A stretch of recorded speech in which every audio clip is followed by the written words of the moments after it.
ಗುರುಜಿ, ಮುಂದಿನ ರಾಶಿ ಬಂದ್ಬಿಟ್ಟು ಧನುರಾಶಿ. ಸೊ 2026ರಲ್ಲಿ ಧನುರಾಶಿಯವರ ಒಂದು ಜೀವನ ಶೈಲಿ ಅಥವಾ ಅವರ ಒಂದು ಕಷ್ಟ ಕಾರ್ಪಣ್ಯಗಳು ಹೇಗಿರುತ್ತೆ ಅಂತ. ಧನುಸ್ಸು ರಾಶಿಗೆ ಅಧಿಪತಿ ಗುರು. ಹ್ಮ್. ಇವರು ಈ ಗುರುವಿನಂತೆ ಇವರ ಗುಣಗಳು ಸಹ ಇರ್ತದೆ. ಒಂದು ವಿಶೇಷವಾದಂತಹ ರಾಶಿ. ಯಾಕೆಂದರೆ ಇಲ್ಲಿ ಮೂಲ, ಪೂರ್ವಾಷಾಢ, ಉತ್ತರಾಷಾಢ ಈ ನಕ್ಷತ್ರಗಳು ಸ್ಥಿತವಾಗಿರ್ತದೆ. ಅದರಲ್ಲೂ ಈ ಮೂಲ ನಕ್ಷತ್ರ ಮಂಡಮೂಲ ನಕ್ಷತ್ರ ಅಂತ ಹೇಳ್ತೀವಿ.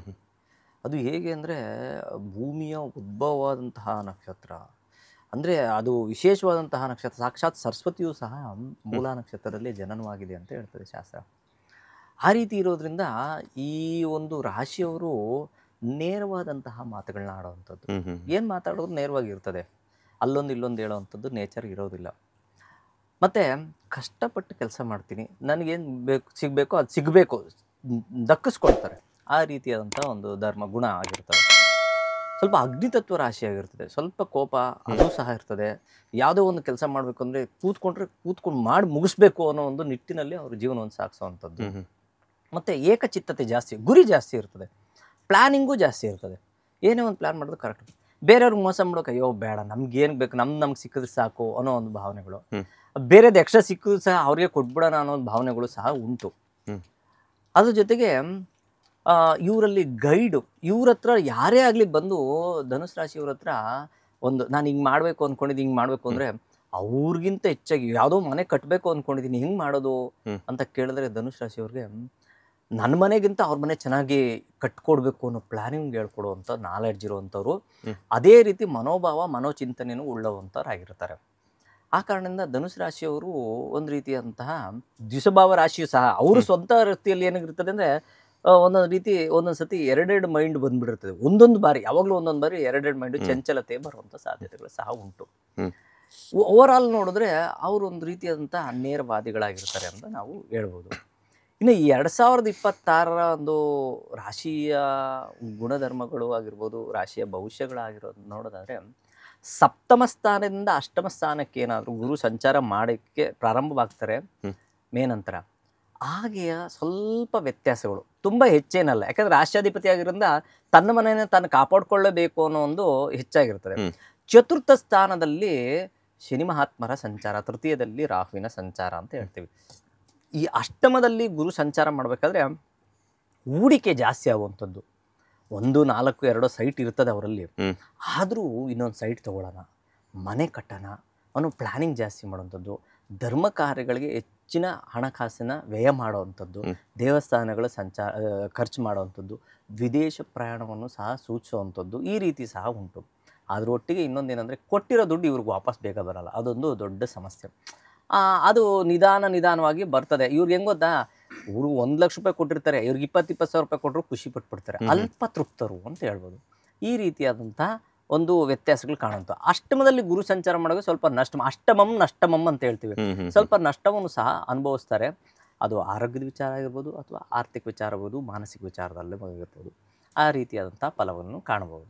ಈಗ 2026ರಲ್ಲಿ ಧನಸ್ಸು ರಾಶಿಯವರಿಗೆ ಧನಪ್ರಾಪ್ತಿ ಆಗುವಂಥ ಸಂಭವ ಇದೆಯಾ? ಯಾಕಂತಂದ್ರೆ ನೀವು ಆಗಲೇ ಹೇಳ್ತಾ ಇದ್ರಿ, ಕೊಟ್ಟಿರುವಂಥ ದುಡ್ಡನ್ನು ವಾಪಸ್ ಪಡ್ಕೋಬೇಕು ಅಂತಂದಾಗ 20 ಸಾವಿರ ಕೊಟ್ಟರು ಕೂಡ ಅಲ್ಪ ತೃಪ್ತರು ಅಂತ ಹೇಳ್ಬಿಟ್ಟು, ಅದ್ರ ಜೊತೆಗೆ ಅದನ್ನು ಅವ್ರ ಕಡೆಯಿಂದ ಕೊಟ್ಟಿರುವಂಥ ದುಡ್ಡನ್ನು ವಸೂಲಿ ಮಾಡ್ಕೋಬೇಕು ಅಥವಾ ಕಲೆಕ್ಟ್ ಮಾಡ್ಕೋಬೇಕು ಅಂತಂದ್ರೆ ಸಾಕಷ್ಟು ಕಷ್ಟಗಳನ್ನು ಅನುಭವಿಸ್ಬೇಕಾಗುತ್ತೆ ಅಂತ. ಈ ಅವರ ಮುಂದಿನ ನಡೆಯಿಂದ 2026ರಲ್ಲಿ ಹೊಸ ಡಿಸಿಷನ್ ಏನಾದ್ರು ತಗೊಂಡಾಗ ಆಕಸ್ಮಿಕವಾಗಿ ಆಗಿರ್ಬೋದು, ಅಥವಾ ಅವರ ಕಷ್ಟಕ್ಕೆ ಪ್ರತಿಫಲವಾಗಿ ಧನಪ್ರಾಪ್ತಿ ಆಗುವಂತಹ ಸಂಭವ ಇದೆಯಾ ಅಂತ. ಈಗ ಏನಾಗುತ್ತೆ ಅಂದರೆ, ಇವ್ರಿಗೆ ಬರುವಂತಹ ದುಡ್ಡಾಗಿರ್ಬೋದು, ಇವ್ರ ಸಾಲವನ್ನು ತೀರಿಸುವಂಥ ಸಂಭವನೂ ಸಹ ಉಂಟು, ಇವ್ರಿಗೆ ಸಾಲ ಬರುವಂಥ ಸಂಭವನೂ ಉಂಟು.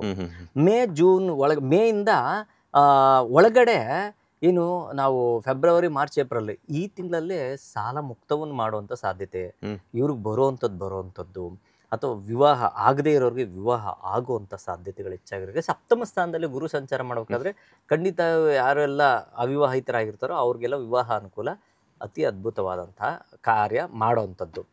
ಅದರೊಟ್ಟಿಗೆ ಯಾರಿಗೆಲ್ಲ ಹಣಕಾಸಿನ ಗೊಂದಲ ಇರ್ತದೋ ಸ್ವಲ್ಪ ರಿಲ್ಯಾಕ್ಸ್ ಆಗುವಂಥದ್ದು ಸಂದರ್ಭಗಳು ಸಹ ಉಂಟು. ಇವ್ರು ಏನು ಮಾಡ್ತಾರೆ ಅಂದರೆ, ಒಂದಷ್ಟು ಹಣ ಸಂಗ್ರಹಿಸಿದ ತಕ್ಷಣ ಸೈಲೆಂಟ್ ಆಗ್ಬಿಡ್ತಾರೆ. ಇನ್ನು ಹೆಚ್ಚಕ್ಕೆ ಆಸೆ ಪಡಕ್ಕೆ ಹೋಗಲ್ಲ.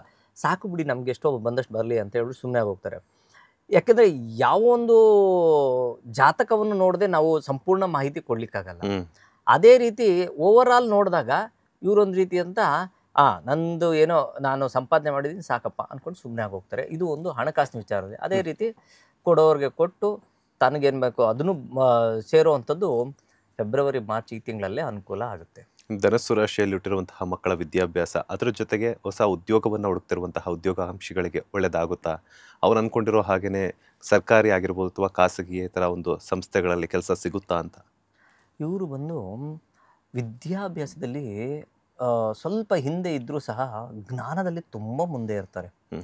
ಜ್ಞಾನ ಅವ್ರಿಗೆಂತಂದರೆ ಇಂಟರ್ನಲ್ ನಾಲೆಡ್ಜು ಮತ್ತು ಅಕಲ್ಟ್ ನಾಲೆಡ್ಜು ಇವೆಲ್ಲ ಅದ್ಭುತವಾಗಿ ಕಾಣುವಂಥ ಸಾಧ್ಯತೆಗಳು. ಇಂಟ್ಯೂಷನ್ ನಾಲೆಡ್ಜು ಅಷ್ಟೇ. ಇವ್ರು ಪಕ್ಕ ಪ್ಲ್ಯಾನ್ ಮಾಡ್ಕೊತಾರೆ, ಹಿಂಗೆ ಆಗುತ್ತೆ. ಆದರೆ ಈ ವಿದ್ಯಾಭ್ಯಾಸದಲ್ಲಿ ಅಂದರೆ ಒಂದು ರೀತಿಯಂತ ತೀರ ಮೇಲೆ ಹೋಗ್ದಿದ್ರೂ ಒಂದು ಮಧ್ಯಾಹ್ನದಲ್ಲಿ ನಿಂತ್ಕೊಳ್ತಾರೆ. ಬಟ್ ಅವರು ಸಣ್ಣದು ಓದಿದ್ರು ಉದ್ಯೋಗ ದೊಡ್ಡದಿರ್ತದೆ. ಇದೊಂದು ವಿಶೇಷ. ಇವ್ರು ಓದಿರೋದು ಸಣ್ಣ ಇವರು BCom ಓದಿರ್ತಾರೆ, ಚಾರ್ಟೆಡ್ ಅಕೌಂಟ್ ಆಗಿ ಕೆಲಸ ಮಾಡ್ತಿರ್ತಾರೆ. ಅದೇನೋ ಅವರಲ್ಲಿ ಆ ನಾಲೆಡ್ಜು ಹೆಚ್ಚಾಗಿ ಬೆಳೆಯುವಂಥ ಸಾಧ್ಯತೆಗಳು ಹೆಚ್ಚಾಗಿರ್ತದೆ. ಈ ರೀತಿ ಅದೇ ರೀತಿ ಮಕ್ಕಳಲ್ಲಿ ವಿದ್ಯಾಭ್ಯಾಸದಲ್ಲಿ ಖಂಡಿತ ಅದ್ಭುತವಾಗಿದೆ. ಯಾಕಂದರೆ ನಮಗೆ ಮಾರ್ಚ್ ಏಪ್ರಿಲ್ ಒಳಗಡೆ ಎಕ್ಸಾಮ್ಸ್ ಎಲ್ಲ ಮುಗ್ದೋಗುತ್ತೆ. ಸೊ ಸಂಪೂರ್ಣ ಶುಭವಾಗಿದೆ. ಅದೇ ರೀತಿ ಯಾರಿಗೆಲ್ಲ ಕಾಲೇಜಲ್ಲಿ ಸೀಟ್ ಸಿಗೋದು ಅದೆಲ್ಲ ಅನುಕೂಲ ತುಂಬ ಚೆನ್ನಾಗಿದೆ. ಓಕೆ, ಇನ್ನು ವಿವಾಹದ ಬಗ್ಗೆ ಹೇಳೋದಾದ್ರೆ, ಸೊ ಧನಸ್ಸು ರಾಶಿಯವರಿಗೆ ವಿವಾಹ ಭಾಗ್ಯ ಇದೆಯಾ ಅಥವಾ ಕಂಕಣ ಭಾಗ್ಯ ಇದೆಯಾ? 2026 ಕಂಕಣ ಭಾಗ ಖಂಡಿತವಾಗ್ಲೂ ಇದೆ. ಕಂಕಣ ಯೋಗವೂ ಸಹ ಇದೆ. ವಿವಾಹ ಯೋಗ ಸಂಪೂರ್ಣವಾಗಿ ಇದೆ. ಅದು ಮೇ ಒಳಗಡೆ ಹುಡುಕಿ ಇವಾಗ ಏನು ಮಾಡ್ತಾರೆ ಅಂದರೆ ಯಾವಾಗಲೂ ಮೇ ಎಂಡು ಅಥವಾ ಏಪ್ರಿಲ್ ಎಂಡಲ್ಲಿ ಅನುಕೂಲ ಆಗೋಗುತ್ತೆ. ಮದುವೆ ಆಗಲ್ಲ ಅನ್ನೋ ಅಂತ ಅಂದರೆ ಮದುವೆ ಸೆಟ್ ಆಗಿರ್ತದೆ, ಮದುವೆ ನವಂಬರ್ಲಿ ಇಟ್ಕೊಂಡ್ಬಿಟ್ಟಿರ್ತದೆ. ಗುರೂಜಿ ನಮ್ಮ ಗುರುಬಲ ಇರಲ್ಲ, ಏನು ಮಾಡಬೇಕು ಕ್ವಶನ್ ಮಾರ್ಕು. ಮೇ ಒಳಗಡೆ ಮದುವೆ ಮಾಡ್ಕೊ 1 ತಿಂಗಳಲ್ಲಿ ಮದುವೆ. ನಮ್ಮ ಮಗಳದು ನಾವಿನ್ನ ಏನೇನೋ ಪ್ಲ್ಯಾನ್ ಇದೆ, ಅನುಕೂಲ ಆಗ್ತಾಯಿಲ್ಲ, ಚೀಟಿ ಎತ್ತಬೇಕು, ಅದು ಇದು ಏನೇನೋ ಇರ್ತದಲ್ಲ. ಸೊ ಆ ಕಾರಣಕ್ಕೆ ಏನಾದರೂ ಪರಿಹಾರ ಮಾಡ್ಕೊಳ್ಳಿ. ಜಾತಕ ತೊಗೊಂಡೋಗಿ ಏನು ಮಾಡ್ಬೋದು, ಸರಿ ಈ ರೀತಿಯಾದಂಥ ಒಂದು ಸಣ್ಣ ಪರಿಹಾರ ಮಾಡ್ಕೊಳ್ಳಿ. ಸಣ್ಣ ಪರಿಹಾರಗಳು ಮಾಡ್ಕೊಳ್ಳಿ, ಖಂಡಿತ ಸಂಪೂರ್ಣ ಶುಭ ಫಲಗಳನ್ನು ಕಾಣ್ಬೋದು. ಸಂತಾನ ಭಾಗ್ಯ ಹೆಂಗಿರುತ್ತೆ ಅಂತ? ಸಂತಾನ ಭಾಗ್ಯ ಅದ್ಭುತವಾಗಿದೆ. ಖಂಡಿತ ಸಂತಾನಹೀನರು ಏನಾಗಿರ್ತಾರೆ, 2-3 ವರ್ಷ ಆಗಿರ್ತದೆ ಮದುವೆ ಆಗಿ, ಇನ್ನು ನಮಗೆ ಯಾಕೋ ಅನುಗ್ರಹಿಸಿಲ್ಲ. ಎಲ್ಲೇ ಹೋದ್ರು, ಯಾವುದೋ ಒಂದು ಫಂಕ್ಷನ್ಗೆ ಹೋದ್ರು, ಏನಮ್ಮ ಏನು ವಿಶೇಷ ಇಲ್ವಾ ಅಂತ ಕೇಳೋವಂಥದ್ದು, ಏನು ನಮಗೇನೋ ಒಂದು ಸ್ವೀಟ್ ತಿನ್ಸಲ್ಲ ಅಂತ, ಈ ರೀತಿಯಂತ ಬೇರೆ ರೀತಿಯಂಥ ಕ್ವಶನ್ಸ್ ಆಗ್ತಾ ಇರ್ತಾರೆ. ಅಂಥವ್ರಿಗೂ ಸಹ ಸಪ್ತಮ ಸ್ಥಾನದಿಂದ ಗುರುವಿನ ದೃಷ್ಟಿ ಇದ್ದಾಗ ಸಂಪೂರ್ಣ ಸಂತಾನ ಯೋಗ ಇದೆ. ಯಾರೆಲ್ಲ ಆ ಸಂತಾನಕ್ಕೂ ಸಹ ಸಾಕಷ್ಟು ಪರಿಹಾರಗಳಿದೆ. ಈಗ ನಾವೇನು IVF ಅದು ಇದು ಎಲ್ಲ ಹೇಳ್ತಿದ್ದಾರೋ ಅದೇ ರೀತಿ ಜ್ಯೋತಿಷ್ಯ ಶಾಸ್ತ್ರದಲ್ಲೂ ಸಹ ಸಂಪೂರ್ಣವಾದಂತಹ ಪರಿಹಾರಗಳನ್ನು, ಅಂದರೆ ಜ್ಯೋತಿಷ್ಯದಲ್ಲಿ ಪರಿಹಾರಗಳಿಲ್ಲ, ನಾವು ಜ್ಯೋತಿಷ್ಯದ ರೀತಿ ನೋಡಿಕೊಂಡು, ಅಂದರೆ ಜಾತಕದವನ್ನು ನೋಡಿಕೊಂಡು ಅದಕ್ಕೆ ಸಮಂಜಸವಾದಂತಹ ಪರಿಹಾರಗಳು ನಾವು ಹುಡುಕೊಂಡಿದ್ದೀವಿ. ಆ ಪರಿಹಾರ ಮಾಡಿಕೊಂಡ್ರೆ ಒಳ್ಳೆಯದಾಗುತ್ತೆ. ಇನ್ನು 2026ರಲ್ಲಿ ಧನಸ್ಸು ರಾಶಿಯವರು ಎದುರಿಸಬಹುವಂತಹ ಸಮಸ್ಯೆಗಳಿಗೆ ಪರಿಹಾರ ಏನು? ಯಾವ ದೇವರ ದರ್ಶನವನ್ನು ಪಡ್ಕೋಬೇಕು? ಹಾಗೆಯೇ ಯಾವ ದೇವರ ಮಂತ್ರವನ್ನು ಪಠಿಸಿದರೆ ಆ ದೇವರ ದೈವಾನುಗ್ರಹ ಈ ಒಂದು ರಾಶಿಯವ್ರಿಗಿರುತ್ತೆ ಅಂತ? ಸಾಮಾನ್ಯವಾಗಿ ಸಮಸ್ಯೆಗಳನ್ನ ಕಮ್ಮಿನೇ ಇದೆ. ಸಣ್ಣ ಪುಟ್ಟ ಸಮಸ್ಯೆಗಳು ಯಾರಿಗಿರಲ್ಲ, ಎಲ್ರಿಗೂ ಇದ್ದೇ ಇರ್ತದೆ. ಕಾಲಿಗೆ ಸಂಬಂಧಪಟ್ಟಂಥ ನೋವುಗಳು ಕಾಣುವಂಥದ್ದು, ಹೊಟ್ಟೆಗೆ ಸಂಬಂಧಪಟ್ಟರೆ ಸಣ್ಣ ಪುಟ್ಟ ನೋವುಗಳು ಕಾಣುವಂಥ ಸಾಧ್ಯತೆ ಇರ್ತದೆ. ಇದನ್ನು ಹೊರತುಪಡಿಸಿದ್ರೆ ಮಿಕ್ಕಿದೆಲ್ಲ ವಿಚಾರಗಳು ಸಂಪೂರ್ಣ ಆರೋಗ್ಯವಂತರಾಗಿ ಇರ್ತಾರೆ. ಇನ್ನು ಹಣಕಾಸಿನ ವಿಚಾರದಲ್ಲಿ ಒಂದು ರೀತಿಯಂತ ಇವರು ಗ್ರಹಿಸ್ಕೊಂಡಿರುವಂಥ ಹಣದಲ್ಲೇ ಜೀವನವನ್ನು ಸಾಗಿಸ್ತಾರೆ. ಇನ್ನು ಪರಿಹಾರ ರೂಪಕವಾಗಿ ಏನು ಮಾಡಿದ್ರೆ ಒಳ್ಳೆಯದು ಅಂದರೆ ಗುರುಗಳ ಸ್ಮರಣೆ ಮಾಡಿದ್ರೆ ತುಂಬ ಒಳ್ಳೆಯದಾಗುತ್ತೆ. ಜೊತೆಗೆ ವಿನಾಯಕನ ಸ್ಮರಣೆ, ವಿಘ್ನೇಶ್ವರನ ಸ್ಮರಣೆ ಮಾಡೋದು ಸಹ ಅದ್ಭುತವಾದಂತಹ ಫಲವನ್ನು ಇವರು ಕಾಣ್ಬೋದು. ಪ್ರತಿನಿತ್ಯ ಓಂ ಗಂ ಗಣಪತಿಯ ನಮಃ ಅನ್ನೋ ಮಂತ್ರ ಮಾಡೋವಂಥದ್ದು, ಗುರು ರಾಘವೇಂದ್ರ ಸ್ವಾಮಿಗಳಿಗೆ ಹೋಗುವಂಥದ್ದು, ದತ್ತಾತ್ರೇಯರ ದೇವಸ್ಥಾನಕ್ಕೆ ಹೋಗೋದು, ಸಾಯಿಬಾಬಾ ದೇವಸ್ಥಾನಕ್ಕೆ ಹೋಗುವಂಥದ್ದು, ಇಂಥ ಗುರುಗಳ ಸ್ಮರಣೆ ಮಾಡ್ಕೊಂಡು ಹೋದರೆ ತುಂಬ ಒಳ್ಳೆಯದಾಗುತ್ತೆ. ಧನ್ಯವಾದಗಳು ಗುರುಜಿ. ಧನಸ್ಸು ರಾಶಿಯವರ 2026ರ ವರ್ಷ ಭವಿಷ್ಯವನ್ನು ತಿಳಿಸಿದ್ದಕ್ಕೆ. ಲೇಟೆಸ್ಟ್ ಹಾಗೂ ಇಂಟ್ರೆಸ್ಟಿಂಗ್ ಸುದ್ದಿಗಳಿಗಾಗಿ ಬಾಸ್ ಟಿವಿ ಕನ್ನಡ ಚಾನೆಲ್ನ ಸಬ್ಸ್ಕ್ರೈಬ್ ಮಾಡಿ. ಹಾಗೆಯೇ ಬೆಲ್ ಐಕಾನ್ ಪ್ರೆಸ್ ಮಾಡಿ. ಇದರ ಜೊತೆಗೆ ಫೇಸ್ಬುಕ್, ಇನ್ಸ್ಟಾಗ್ರಾಮ್, ಎಕ್ಸ್ನಲ್ಲೂ ಮಿಸ್ ಮಾಡದೆ ಫಾಲೋ ಮಾಡಿ.